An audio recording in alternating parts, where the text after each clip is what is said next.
I have a bit of a problem with this instrument. To show you what I mean, let me try playing a few notes.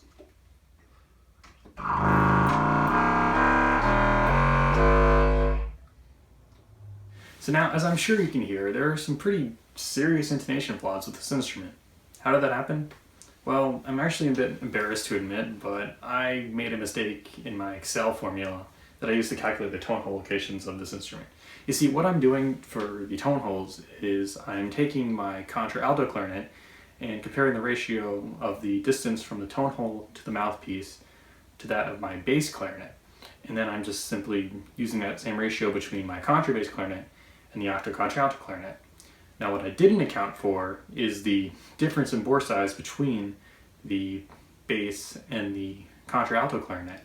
You see, the bore of this instrument isn't that much bigger than a contrabass, so while I did take this into account in the difference between the bass and the contralto, I didn't take it into account in the difference between this instrument and the contrabass. And the result is that the tone holes are too far apart.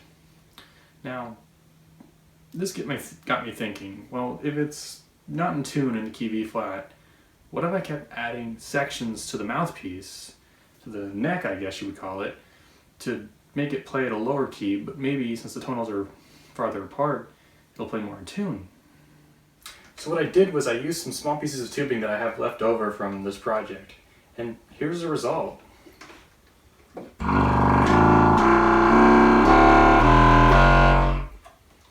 So, much more in tune.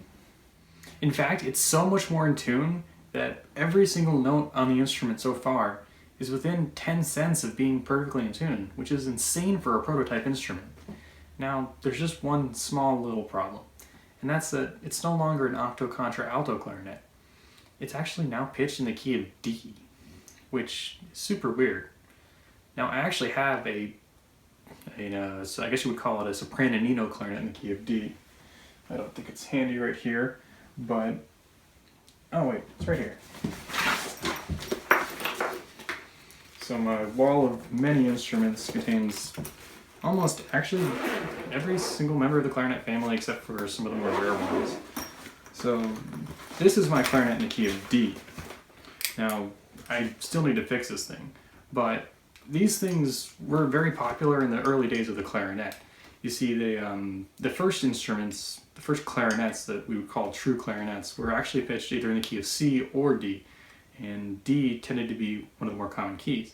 Nowadays, we really don't have D clarinets. They're very rare and they're very hard to find, and while there is music for them, it's not very common to see it. So, an instrument in the key of D is actually a little useless. There's not really much I could do with a octocontra bass, octocontra alto, octocontra tenor in the key of D.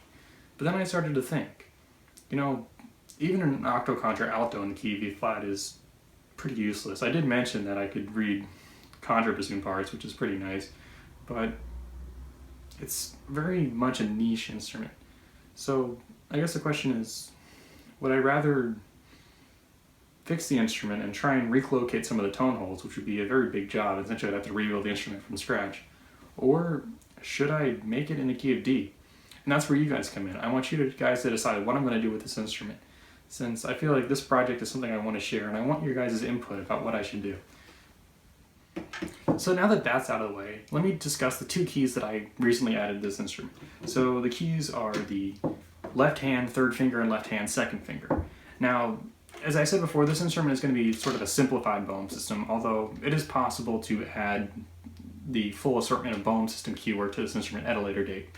But for right now, it does not have the one-in-one fingering that you'll find in a standard B-flat clarinet, which is fine because that's mostly used for trills, and it's going to have the side trill key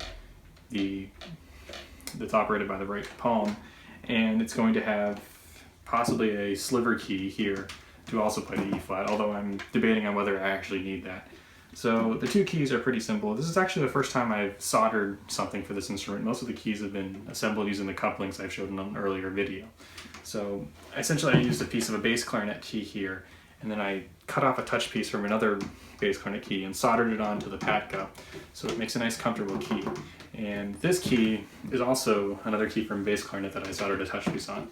So with this, I can almost play a full scale. I'm missing the throat F, but hopefully a few more weeks, this instrument will be mostly complete. So that's pretty much my update for this instrument. I didn't get a ton of work done just because of the freezing weather in my shop's. Actually, it's unheated, so there was no way I was going to work on these instruments when it was 0 degrees outside. But now that it's warmed up, hopefully I can start working on these instruments again, and that's pretty much it. So please be sure to vote in the comments on which key you want this instrument to be in. Do you want it in E flat or do you want it in D? It should be extremely unique. And actually, now that I think about it, it might be good for improv and maybe playing along with guitar or violin or other instruments that tend to favor sharp keys. So thanks for watching the video. I hope you enjoyed it. Let me know if you have any questions in the comments. I'll be sure to answer them. Also, if you like these videos, please be sure to subscribe, so it really helps out the channel. Thank you for watching. Hope you have a wonderful day.